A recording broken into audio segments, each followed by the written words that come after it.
If you check your blood sugar first thing in the morning and it looks fine, I want you to pay very close attention to what I'm about to share with you. Because here's the truth almost nobody tells you, that morning number can be quietly lying to you. You could be doing everything right, eating clean, taking your medication, walking after dinner, and still be setting yourself up for a rough day without even knowing it. Doctors have started warning patients about one specific morning habit that throws off blood sugar readings and blood sugar control before you've even had breakfast. It's not about what you eat. It's not about exercise. It's something so ordinary, so built into your daily routine that you've probably done it again this morning without a second thought. And once you understand why it matters, you'll never look at your mornings the same way again. Stick with me, because by the end of this video, you'll know exactly what this habit is, why it fools even people who are careful about their health, and the simple adjustment that can help your body tell you the truth again. This is important, especially if you're over 50, managing diabetes or prediabetic, and trying to stay ahead of it.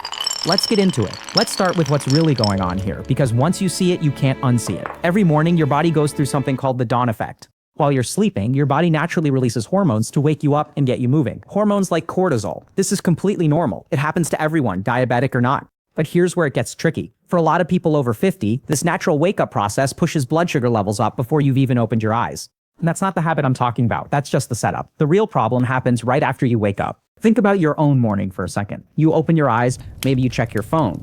Maybe you lie in bed a few extra minutes because your knees or your back need a moment before you get moving. Then you get up, and what's the very first thing most people over 50 do? They go straight for coffee, black coffee, on a completely empty stomach before eating a single bite of food. And this is where doctors say the real damage happens. Not from the coffee itself, from drinking it on an empty stomach. First thing, before your body has any food to work with.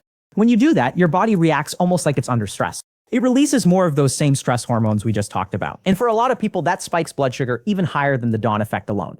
So now you've got two things stacking on top of each other, your body's natural morning rise, plus a stress response from caffeine hitting an empty stomach.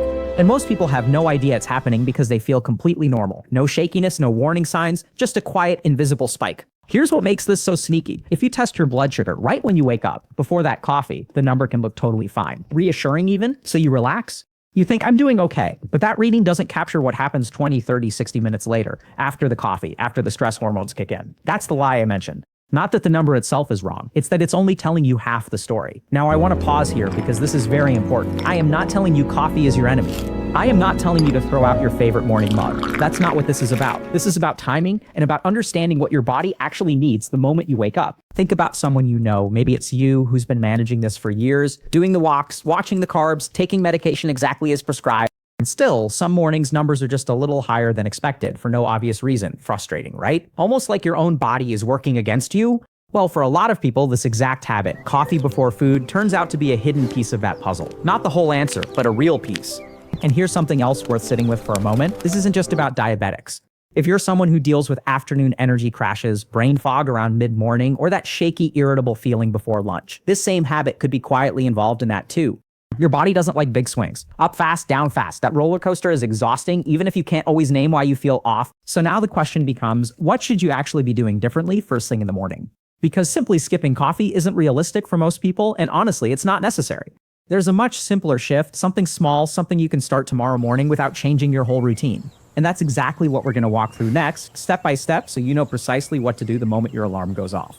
Okay, so let's talk about what actually works, because the fix here is much simpler than most people expect. The first thing to understand is this. Your body isn't asking you to skip coffee. It's asking you to give it something to work with first. Just a small amount of food, even something tiny, changes the entire chemical response. When there's food in your stomach, especially something with a little protein or fiber, your body doesn't treat the caffeine as a stressor anymore. The spike softens. The stress hormone response calms down. It's almost like giving your body a buffer before the caffeine hits. Now here's where it gets interesting, because this is the part most people get wrong, even when they think they're doing it right.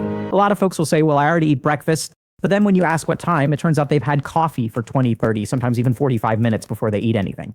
And that gap, that's the window where the damage happens. It's not about whether you eat breakfast, it's about the order.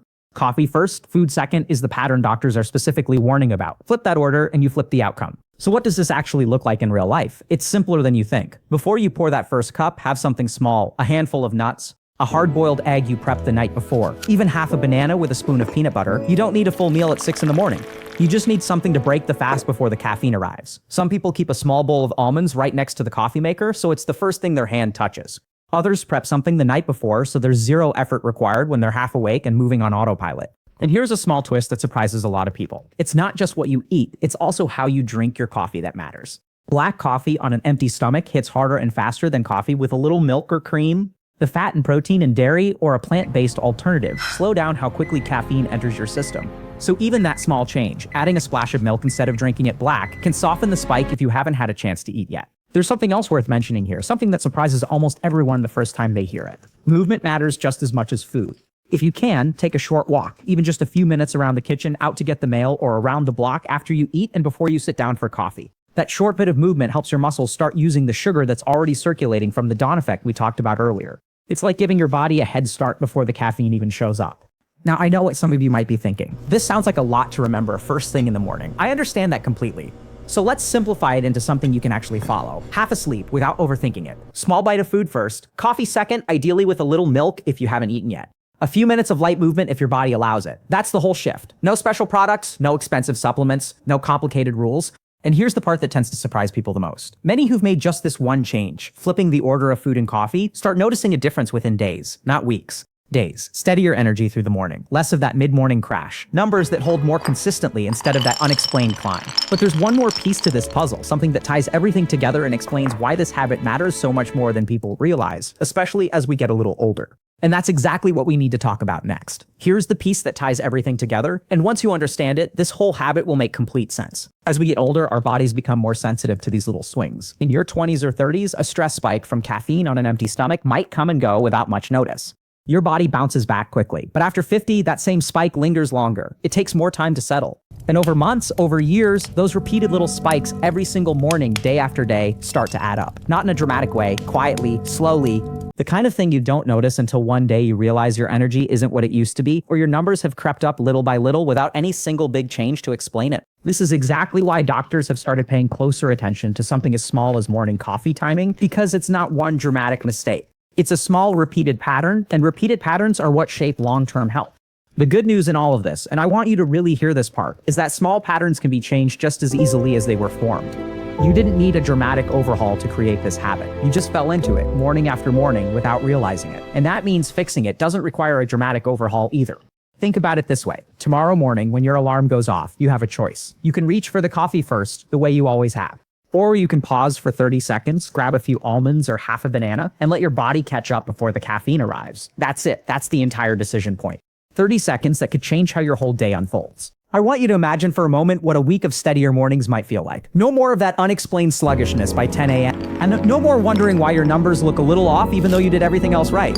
Just a calm, steady start to your day, the way your body was designed to work when it's given what it actually needs. And here's something beautiful about this. This isn't about restriction. And this isn't about giving anything up. You still get your coffee, you still get your morning routine. You're simply giving your body 30 seconds of support first, so that coffee can do what you actually want it to do. Wake you up gently, not shock your system into a stress response. So here's what I'd love for you to do. Tomorrow morning, before you do anything else, try it. Small bite first, coffee second. Notice how you feel by mid-morning. Notice whether that usual slump shows up or not. Small experiments like this are how you really get to know your own body better than any general advice ever could.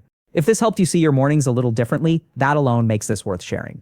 Pass it along to someone in your life who could use it too. A parent, a spouse, a friend who's always reaching for coffee the moment they open their eyes. Sometimes the smallest piece of information is exactly what someone needed to hear, and they just haven't come across it yet. Take care of yourself, start tomorrow morning a little differently, and trust that your body is always listening, even when you think it isn't.